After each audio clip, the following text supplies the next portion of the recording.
Hello everyone, this is Shankhu Shubhro Roy Karmakar and welcome to my channel that is Reverberation Guidelines. So today we are going to discuss on the topic of significant numbers and we will highlight all the questions including JEE and NEET level. So let's start. The first thing we need to know that is the order of magnitude. If we are given a certain amount of number, that is, say for example 854, then we can arrange the number in several ways, that is 8.54 into 10 to the power 2 or 8.54 into 10 to the power 1 or 0.854 into 10 to the power 3 in several ways, right? But we will consider only one bit as the conventional way, where the optimum value excluding the powers of the number will belong within the range of 0.5 and 5. So if we consider all the three cases, then over here this is 8 more than 5, this is 85 more than 5, and over here this is 0.85 that belongs within the range. So this is going to be considered to measure the order of the magnitude, and here the order of the magnitude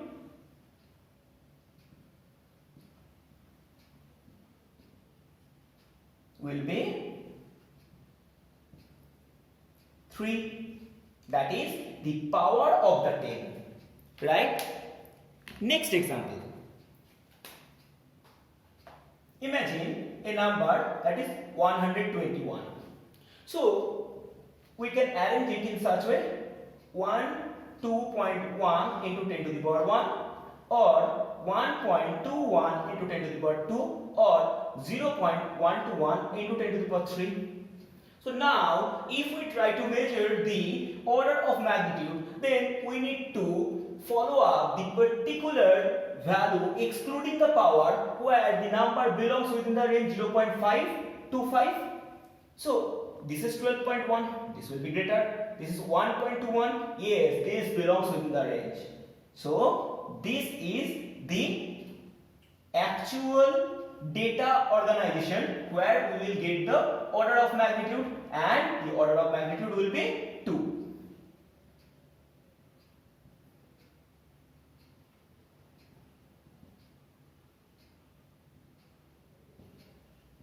That is nothing but the power of 10.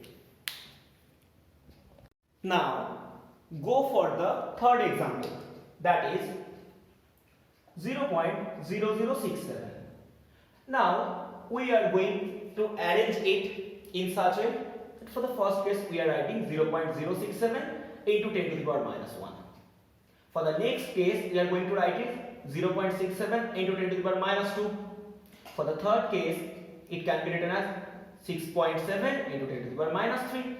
And in the next case this can be written as 67 into 10 to the power minus 4. And so on. But excluding the powers of 10, the only term that is 0.67 which belongs within the range 0.5 and 5. So the order of the magnitude will be minus 2, that is the power of 10. Now the last example which is going to be established, that is 0.0032. Now if we arrange it in several ways, we can write 0.032 into 10 to the power minus 1 or 0.32 into 10 to the power minus 2 or 3.2 into 10 to the power minus 3 or 32 into 10 to the power minus 4. Now follow all the situations only where you will get 3.2 which has the magnitude within the range of 0.5 and 5. So here the order of magnitude will be minus 3. So order of magnitude will be -3. Clear?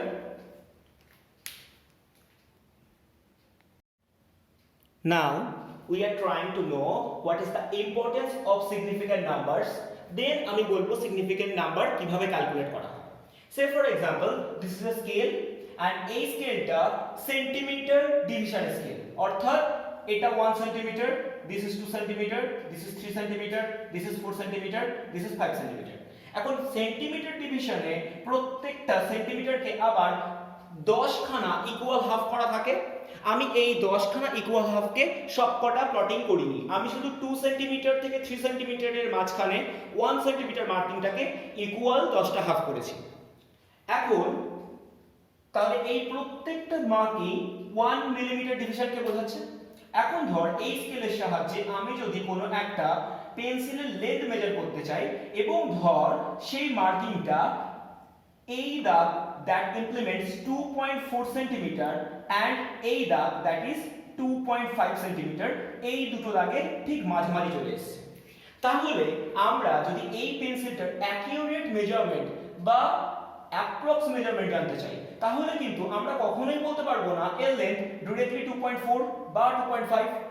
আবার আমরা এটাও বলতে পারবো না যে এই skeletal সাহায্যে যে পেন্সিলটা মেপেছি তার লেন্থ 2.42 বা 2.43 বা 2.47, nothing else.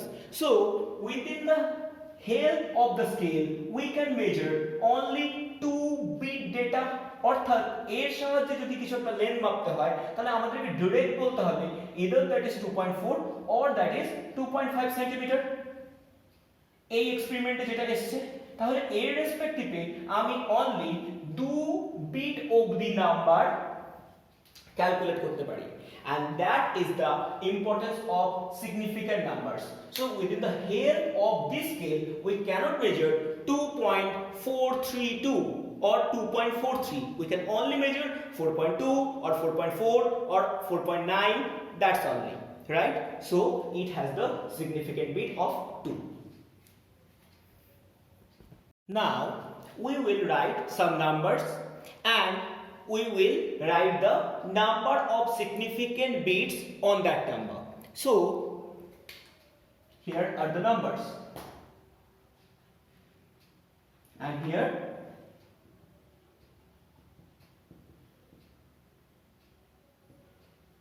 significant numbers. Say for example we are writing 3, so here the significant number will be 1. But if it is 3.0, then it will be 2. If it is 30, then number of significant bit will be 1. If this is 300, then the significant bit will be 1. If this is 3 into 10 to the power 2, then significant bit will be 1. If this is 3.00, then significant bit will be 3. If this is 0.001, then significant bit will be 1. If this is 3.001, then significant bit will be 4. Clear? So we will now implement how can we guess the number of significant bits on a particular number. Now we will learn the rules to find out the significant number. So rule 1, all non-zero numbers are going to be counted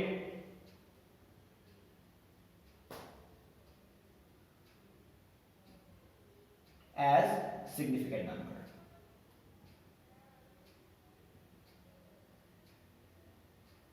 That is, if a number is going to be expressed as 1.2345, then total number of significant number will be 5.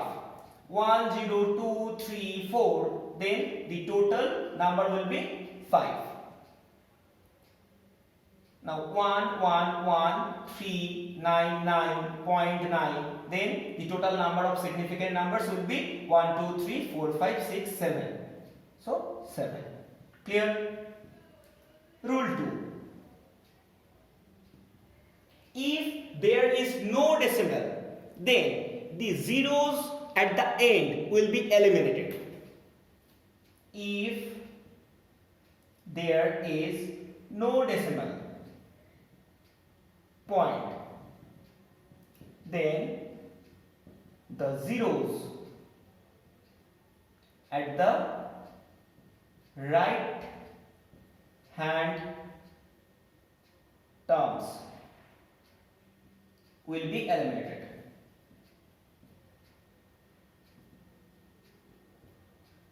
That is, if you are asked to find out the number of significant number in 3300, then it will be 2. Same as if 300, it will be 1. That's why in 300 I have written 1. In 30 I have written 1. Clear? Now highlight rule 3. So in rule 3, if the decimal point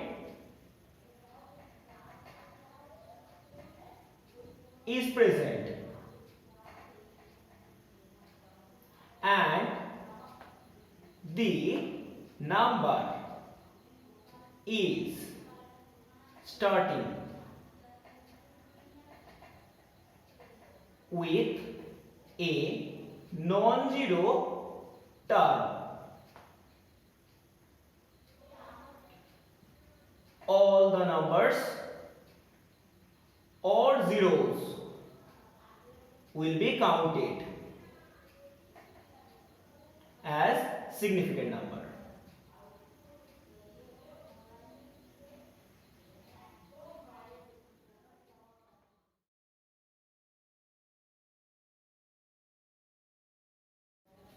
What do I mean?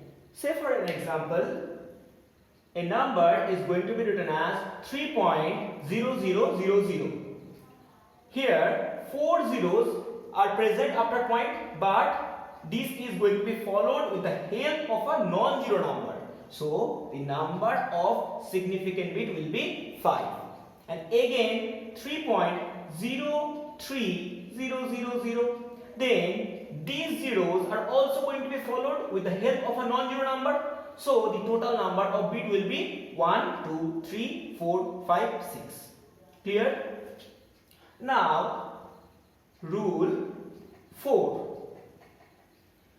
If the decimal number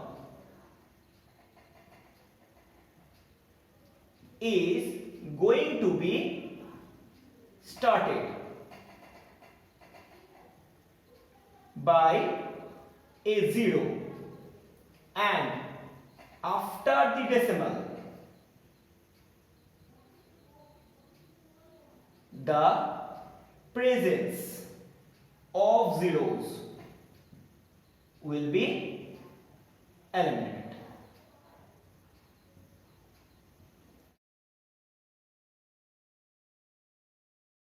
That means, say for an example, a number is going to be expressed as 0.003.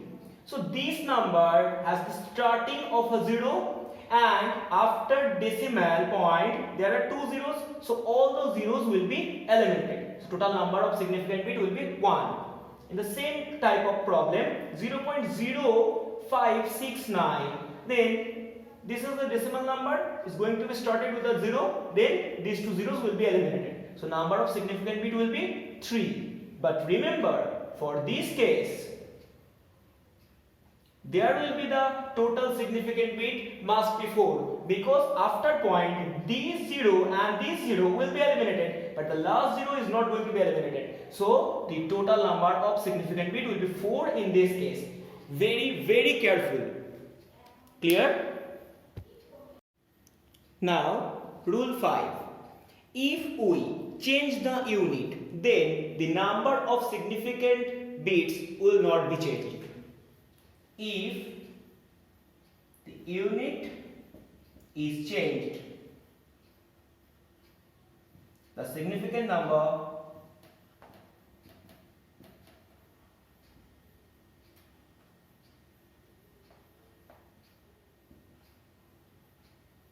will not be changed.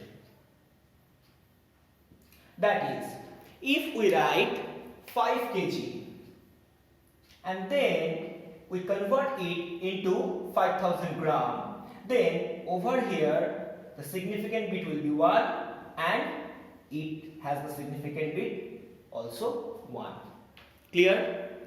Now, rule 6. The powers of 10 will not be counted.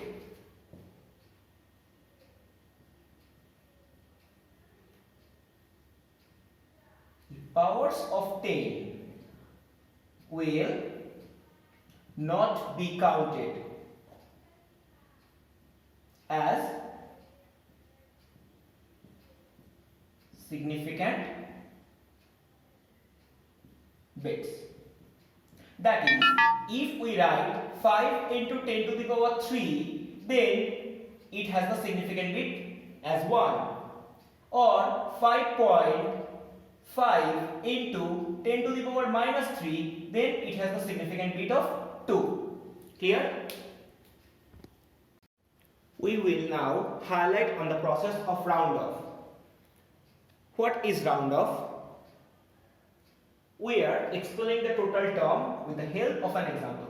Say for example, we are asked to add 3.42 and 2.1. Then, from the previous knowledge, we know if we add two terms, it will be 5.52. But this is not the correct answer. What we need to answer it like 5.5. Why? We will answer it, but go for the second example. Now we are asked to add 3.42 with 2.2. Then if we add two terms, the value will be 5.62 and this is the wrong answer. So ultimate answer will be 5.6. Now we are going to answer the logic. We have just learned the condition of significant numbers, and we have learned that with the help of a scale we cannot measure the 3-bit numbers because it is able to measure only 2-bit. So whenever we are adding a number of 3-bit with 2-bit, then the least perfect data will be the 2-bit because it can only measure the 2-bit number. So the ultimate answer will be in 2-bit. In the same way, for the second example, we have received the same type of data of 2-bit. But rounding off comes to take place just after such type of problems. We are highlighting to realize the rounding off. Once we are asked to add 3.46 with 2.2 and next 3.42 with 2.2. In both cases, the preliminary data will be 5.66 and over here 5.62. But as after point the least significant bit containing one data, so we need to answer it in 1 bit. So if we try to answer it as 5.6 and this is also 5.6, so this will be the right answer, but this will be wrong, because whenever we are going to answer it with the help of significant number, then we need to follow the rounding off step. And during this process, we need to consider the least significant bit. If the least significant bit is more than 5, then the previous data will be incremented by 1. And during rounding off, if the last bit is less than 5, then the previous data will be unchanged. So, rule 1. During rounding off, if the least significant bit is more than 5, then previous data, previous number will be incremented by 1. That is, if we are asked to round off this number up to 1 decimal after point, then this will be 7.6, because after 5 this is 7 and this is obviously more than 5, then the previous data is going to be incremented by 1 during rounding off. Now, rule 2. So for rule 2, during rounding off,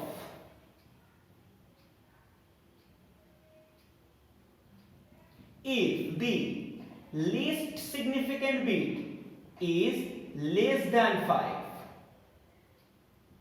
then the previous data will be unchanged. So, if this is given as 7.52 and we are going to round it off, then this will be 7.5. Say for example 3.31, then this is going to be written as 3.3, right? This will be the most interesting part of the rounding off. Now, look very carefully. We have two numbers. One, 3.35, and we are going to add it with the help of 2.1 once. And in the next case, this is 3.35. We are going to add with the help of 2.4.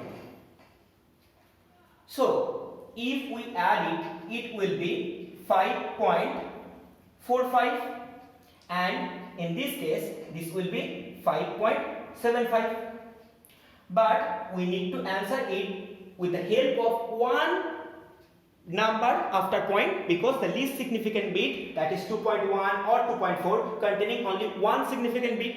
So, if we try to round it off, this will be 5.4, or this may be 5.5.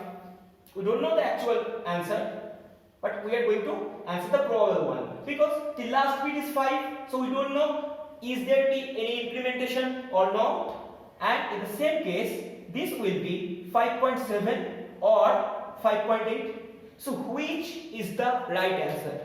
So for this case, this will be the actual answer, that is 5.4, and this case, this will be 5.8. So look very carefully. Here there is no increment, but in this case 1 is going to be incremented in the previous data, but in both cases the last significant bit is 5. So this is the most important topic. If the last bit is 5, case 1, during rounding off,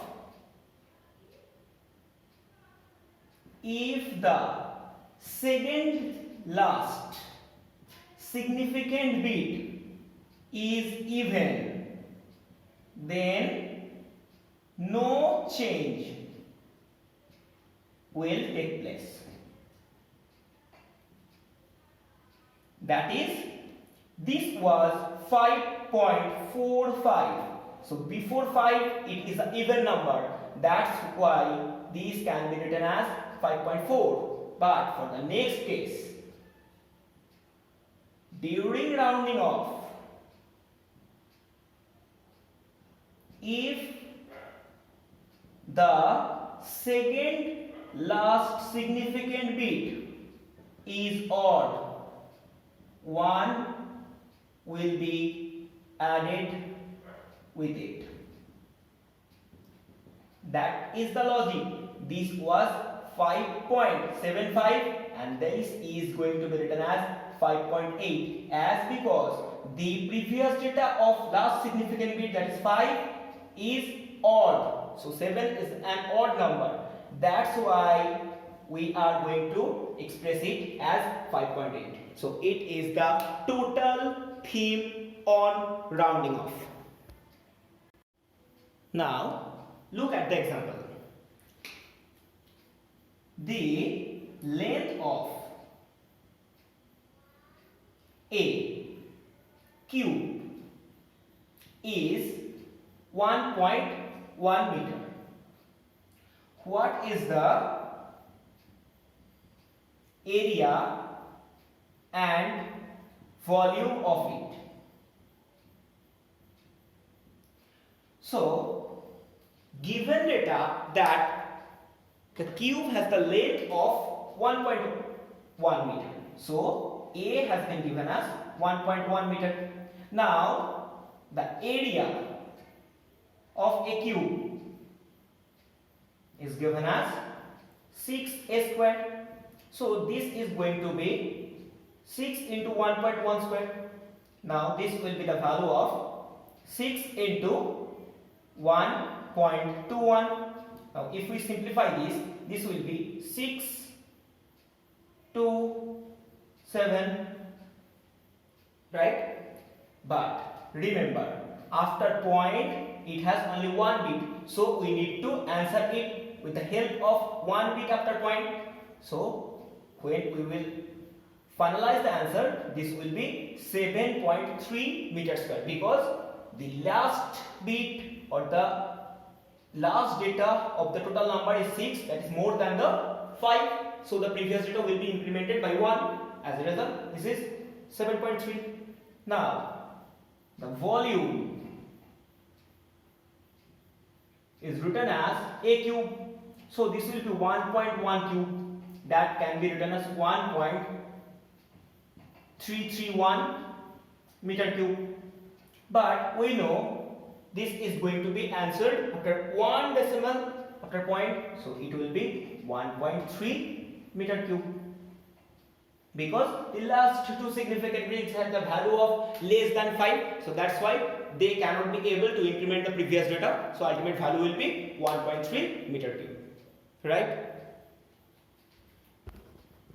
Now try to realize about the point of accuracy.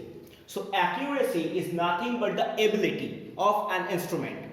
So it is the ability of an instrument by which it can measure perfectly the physical quantity. That is, say for example, the mass of an object is 100 meter and it is universally true.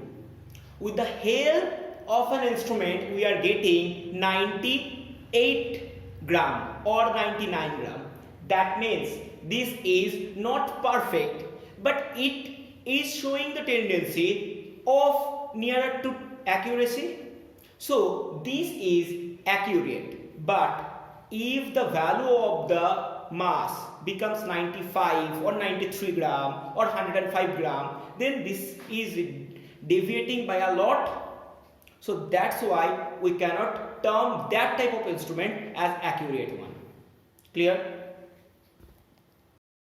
We are going to discuss about precision. So to have the accurate measurement of a physical quantity, we measure it with an instrument several times and then go for the approximation or the average value. Now, precision is that type of tendency when if we measure a particular physical quantity several times and the differences between each time becomes minimum most, then that type of tendency is known as precision, right?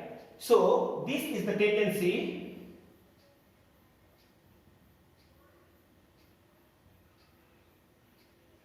of an instrument where the differences of values of the physical quantity